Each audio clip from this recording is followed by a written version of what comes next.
We begin the day with U.S. President Trump lashing out at America's allies.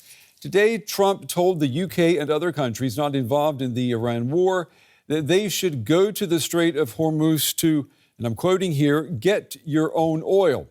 Trump's post on Truth Social urged allies to buy from the U.S. and to build up some delayed courage. Go to the Strait and just take it, he wrote. Now, the post reflects growing frustration in the Trump administration and an inability to force a quick end to the war. Defense Secretary Pete Hegseth says Iran has been severely weakened, but not completely beaten yet. The upcoming days will be decisive. Iran knows that, and there's almost nothing they can militarily do about it. Yes, they will still shoot some missiles, but we will shoot them down. Of note, the last 24 hours saw the lowest number of enemy missiles and drones fired by Iran. The latest intel is clear out of CENTCOM. Our strikes are damaging the morale of the Iranian military, leading to widespread desertions, key personnel shortages, and causing frustrations amongst senior leaders. Well, the European Union has urged member states to try to reduce domestic demand for fuel amid surging energy prices caused by the war in the Middle East. The EU Energy Commissioner says that Europe faces a situation that could get worse. Having said that, I will say that on an overall level, it's obvious that when we are in a situation that might worsen, where indeed demand reduction is necessary, I very much encourage member states to take that into consideration when applying different crisis measures. Aviation analysts are warning of a serious shortage of jet fuel that could take place in less than a week. So how much of a problem will this be for Europe? Here's energy security expert Benjamin Schmitt. I'll say that President Trump's comments that you should just go take your own oil out of the Straits of Hormuz. If we could do that, if international actors could do that right now and actually get their cargoes out of the Straits of Hormuz, we wouldn't be in this crisis to begin with. So that's kind of a disingenuous statement to make. Yes, I think Europe is facing a localized jet fuel crisis, possibly, especially in the next few weeks. But we're also looking at the broader energy landscape in terms of natural gas. Even though we are in the end of the spring period, meaning the end of the heating season, the European gas storages are at a critical low. That's around 28% across the board across Europe, 22% in Germany, and only 6% in the Netherlands. So we have a number of different sectors that need to be focused on here in terms of energy security. And that's why I think you saw EU energy ministers getting together today and talking about the sort of steps, practical steps that they can take on energy security moving forward. No one makes any apology. The U.S. is a global energy supplier and can and has been a critical energy security partner for the European Union. Certainly that has been the case since Russia's full-scale invasion of Ukraine in terms of backstopping and in replacing natural gas supplies after Russia cut off the likes of Nord Stream and the Yamal pipeline and others in 2022. However, I mean, we're talking about, there's only so much supply to go around, especially if we look at the potential entry of the Houthis into this conflict, and if the Red Sea and the Strait of Bab el-Mandab gets closed as well. So we're going to have to see how this plays out, but certainly the EU is going to have to do vociferous energy diplomacy, not only with the United States and Middle Eastern partners to try to solve this, but go around the world like they did in 2022 when Minister Habeck in Germany signed a deal with Qatar for LNG. That's unfortunately going to be a problem right now, given the Straits of Hormuz crisis in terms of LNG for Europe. But again, this sort of vociferous energy diplomacy needs to be done and needs to be done quickly. And I think the EU is up to the task because it has been doing this for many years. Energy security analyst Benjamin Schmitt. Are there lessons from past wars that could help the U.S. president find a credible off-ramp from this conflict, one that Iran and the Gulf countries could accept? My next guest says yes, but only if President Trump does not channel his inner Winston Churchill. In the New York Times today, Asli Aydintasbas points to a failed World War I gamble by the man who would eventually become UK Prime Minister, a warning that she says resonates today, especially with the U.S. and Israel at war with Iran.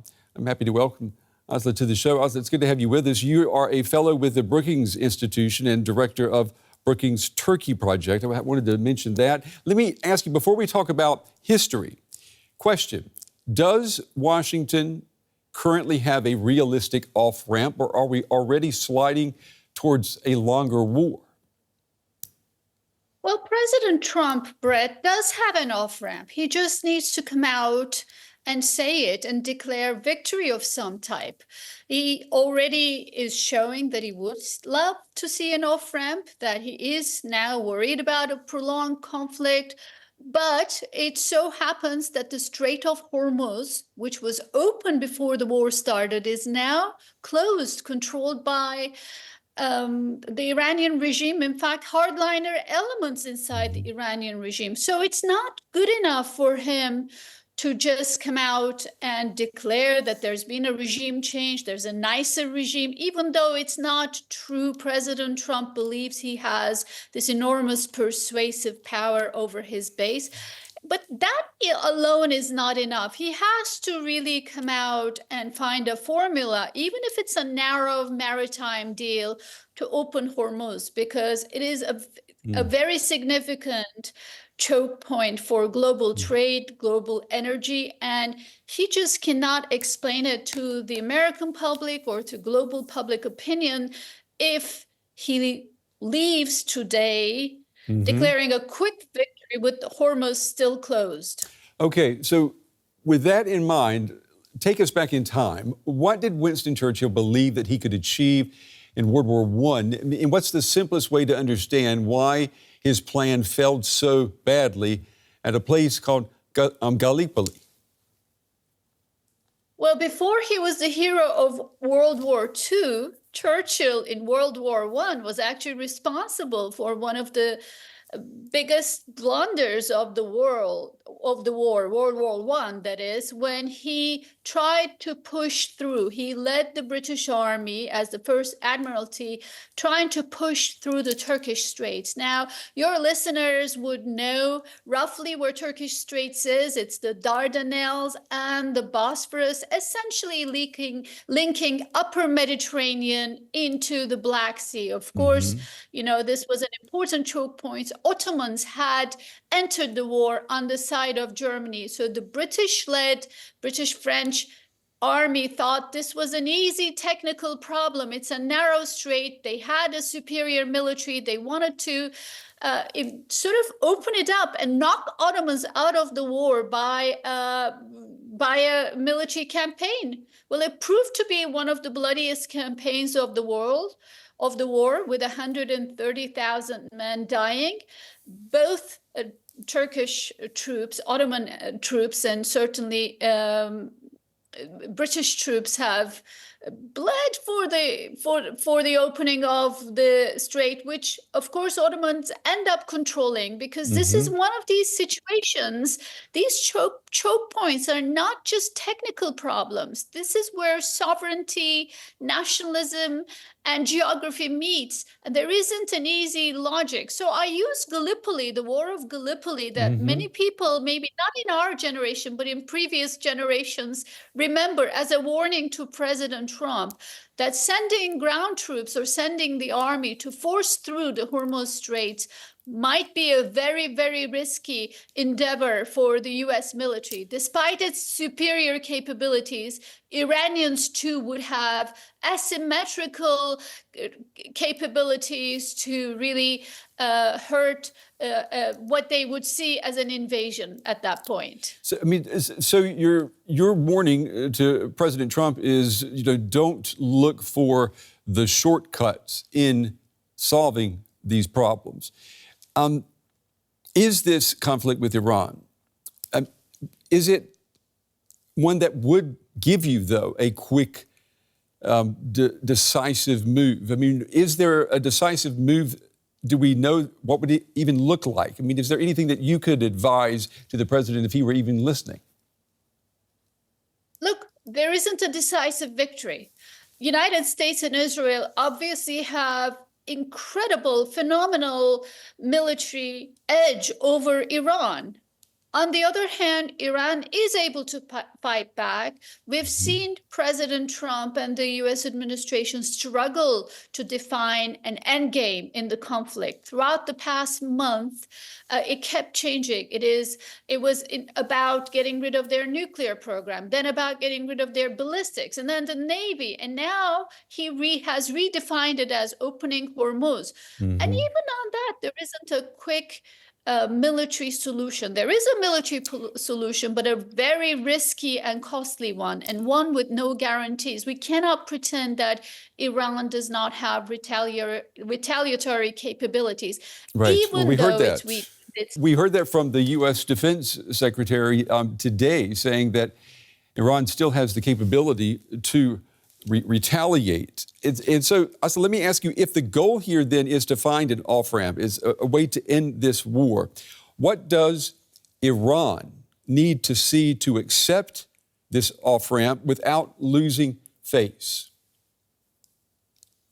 Brett, I use another chapter from Turkish history, from Ottoman and Turkish history, the War of Gallipoli as a warning for a ground troop expedition. And then I talk about the Treaty of Montreux, which is the treaty, the maritime deal, that international agreement that guarantees safe passage through the Turkish Strait, the Bosphorus and Dardanelles. And it is, these choke points are never solely about a technical problem or just military might. They do negotiated compromises with countries involved. And the idea that I'm offering, similar to the Montreux Convention of 1936, is a narrowly defined negotiated deal for a free passage, in which you would have to have also between Iran and Oman on the other side, but also you'd have to have Gulf Arab states, which are inside the Gulf and in the region that the Hormuz Strait closes up.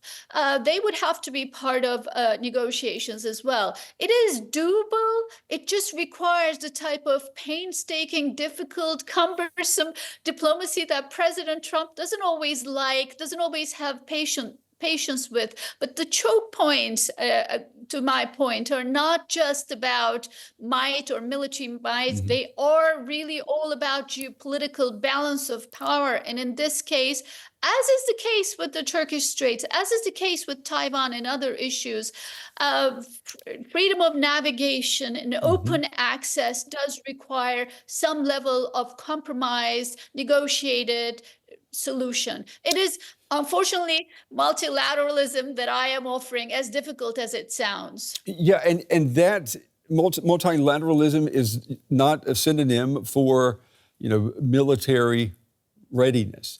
And we know that the president likes to issue threats that he will obliterate Iran. We've heard that several times. Do you think, though, that there is a threshold that has to be crossed before this U.S. president will be willing to use multilateral talks, negotiations, and actually allow the Iranians to sit with the Americans eye to eye to talk this out? Well, Americans and Iranians may not have to sit eye to eye. We know that President Trump's negotiating team, Stephen Witkoff, Jared Kushner, have dabbled in Ukraine negotiations, in Gaza negotiations with limited impact. In other words, they have failed to get the Ukraine issue through the finishing line. But it doesn't have to be those two.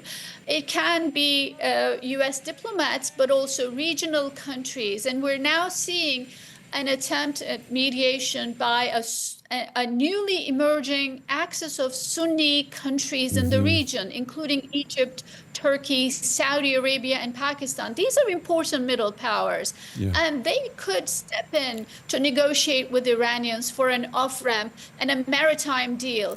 Obviously, it would be a very much of a face-saving issue for the Iranian regime, which has managed to hold on to power Sadly for Iranians people, that is the reality we're facing. But it would also be a face-saving off-ramp for President Trump, who is now increasingly worried about the prospect of getting bogged down in a protracted, endless Middle East war. So I want to ask you, before we run out of time, we know that President Trump admires Winston Churchill.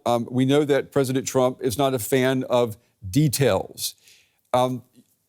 Your thoughts, the chances of this type of plan actually helping to bring this war to an end?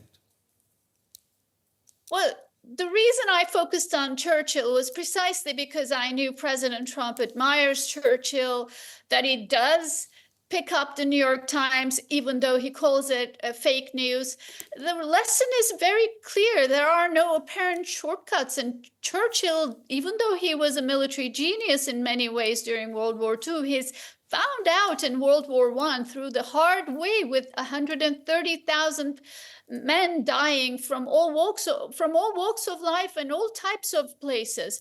The Dardanelles, he thought, could quickly change the war, the course of war. It did change the course of history, but with unintended consequences that have triggered the events that led to the Russian Revolution. You know, it brought about the Bolshevik Revolution. These are very, very tricky issues. And I think President Trump should not make the mistake of thinking that military action could solve his problems with Iran.